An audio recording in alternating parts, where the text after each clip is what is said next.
Hello, good morning, good evening, good day, wherever you are, whatever time it is where you are, and welcome to this video produced under Shibong Productions.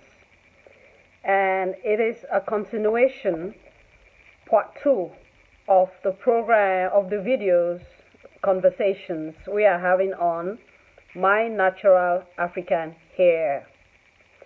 Today, we will not go straight to telling you giving you tips. I'm not sharing my tips today because with having did that first expose, a lot of other topics came up.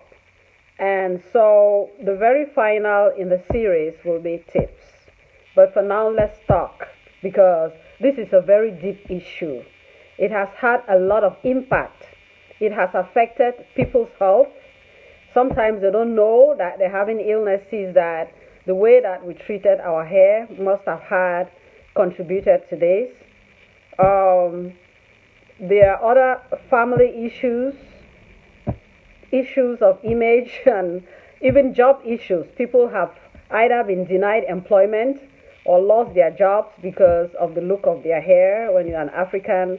These are all things we have suffered from. So today the discussion is focused on, the title of today's discussion is Myths and Absurdities. We will go straight to it so we can keep it short. 10 minutes, 15 minutes maximum. So we're looking at some of the myths to do with African hair. Everyone that has the color of my skin, brown, a hue of brown. So my sisters, my brothers, yes, brothers are involved in this too. My children, grandchildren, my aunties, you are all invited to be a part of this discussion because we need to talk about it. Knowing how much time trying to style our hair or do whatever we need to do with it, how much time it takes, and how much we can worry and be anxious if we go to certain places and our hair doesn't look the way that it was expected. Okay? So, what are some of the myths? I don't have an exhaustive list of them, but so I would like you to contribute through your comments to share more of the myths that you must have heard and absurdities. Really, myths and absurdities. I'm thinking about 3 of them right now. And the first one is something I'm laughing because it's so absurd. I read about it in a very short article on the origin of slavery, how Africans were taken to be slaves because of the look of their hair. And their captors, who were Caucasians, thought that people who had this kind of hair needed to be their subjects. So this must sound so absurd to you as I found it, really. Ignorance is something that can lead people to behave towards each other as if they were wild beasts, really. You look at the animals, all the animals, the fur that they have on them is not exactly the same. And the fact of having a different complexion would have also given someone the idea that because we have accepted that there are differences in complexion, we should equally accept that there has to be differences in hair. I would not make a statement, a complete presentation, without going back to the origins. And the origins I know are in creation. God created us in a whole variety of ways.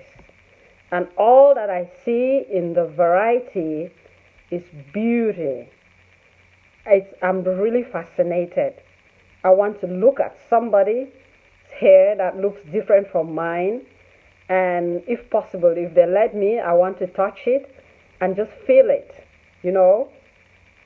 So the fact of having a texture of hair that is different from another person's hair should not automatically make someone think that their hair is superior. For what is the standard for hair that is a superior hair against which all other hair should be measured? There is no such. There's only two differences in quality: hair that is healthy, been taken care of in the same manner like a healthy body, and when someone is not healthy. And it's not an issue between people. It's an issue in the different stages of life. When you are healthy, everything about you is healthy. Even the hair itself is healthy. You can tell from that. The second myth that I have read widely on African hair, my type of hair, is that the African hair is the one that grows the least. You could almost say it's stunted. Nothing could be further from the truth. I can tell you something, that it's not everything that meets the eye that is the truth, it's the fact, it's the reality. If you take my hair, for example, and we try to measure this hair right to the very tips here, you see, it's running right up to here. But see, when you are looking at my hair, it's only down here. But when I pull it up against this, it comes right up here. It's giving me, let me say, I got the wrong direction. You pull it up here, it comes right up to where it's 10 inches long. But it doesn't look like that, right? It's not everything that you see the way it is that it is actually what it is. My hair is much longer than it looks. And African hair grows as much as any other hair. The difference at the end of the day, at the end of the year, or at the end of so many years is what kind of treatment did we give it. And also, let's make the point really clear here. Our hair is elastic hair. It's more elastic. If you pull it, it pulls out. You see how long it is? It goes really long like that. But when I let it go, it drops. You see, the hair is light. The grains of, the strand of hair is very, very light compared to the typical Caucasian hair.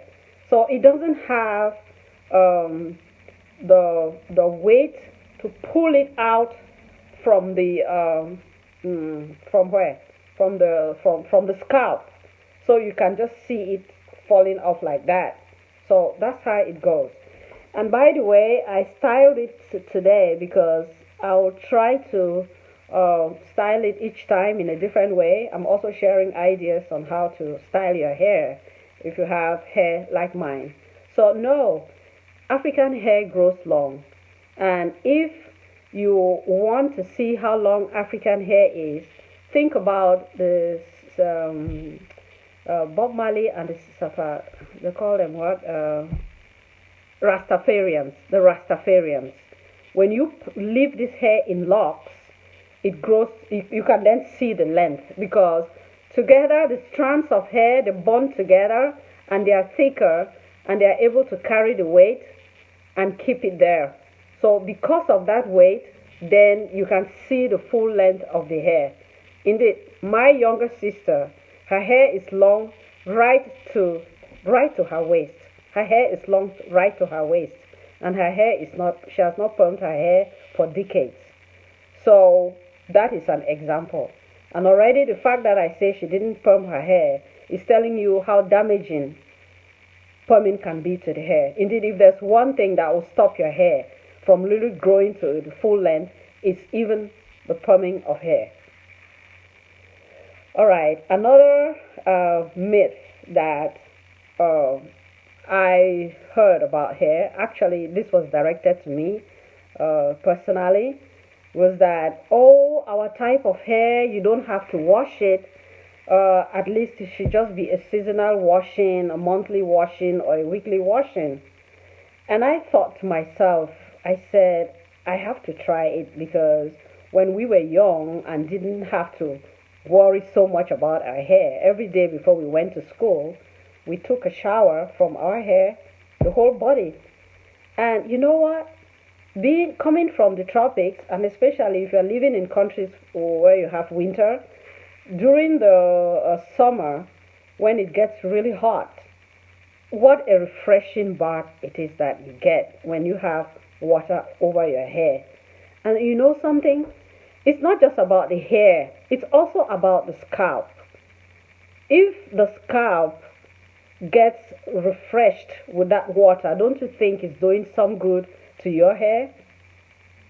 So I decided to defy a friend that told me this. Actually, she was my landlady. And I made sure every day I went through the shower. I went under the shower with my hair. And then, in about 2, 3 months, she told me, oh, I made a mistake. Now I know it's better. It's not what I thought. I was told this is not what I thought.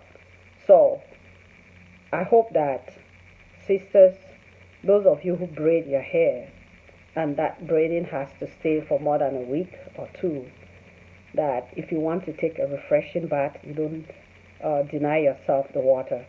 I'm still waiting for those who are doing studies in this area to tell us what. I know that the hair itself has a percentage of water. I don't know how much percent it has, but the other thing that can completely, eliminate all of these myths I talk about is that when you wash your hair, the length drops and it looks even a lot shorter at the time that you let it dry up after you come out of the shower. So these are details that I want us to dwell on this. These are important details, really. I want us to dwell on this and to think about this for ourselves. And if you have any other myths or absurdities that you have heard about African hair, please do share so we can share with one another. This is just a conversation we are having.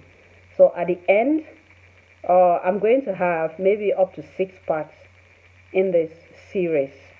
So thank you for participating. I thank you for sending out thanks to all those who left comments. I really do appreciate it. And see you in the next one coming up in a few days, in which we will have another aspect of this discussion on our African hair. And as we are parting, the parting word is, let's love ourselves, including our hair. God gave us all of this to be a part of our identity. I'm not sure we want to look like someone else and still pretend that we are ourselves. Because once they look at your face, the next thing, or maybe sometimes they see your hair before they even see in your face, you want to be yourself. I want to be myself. I don't know about you. But I just want to say thank you for listening and see you next in this series.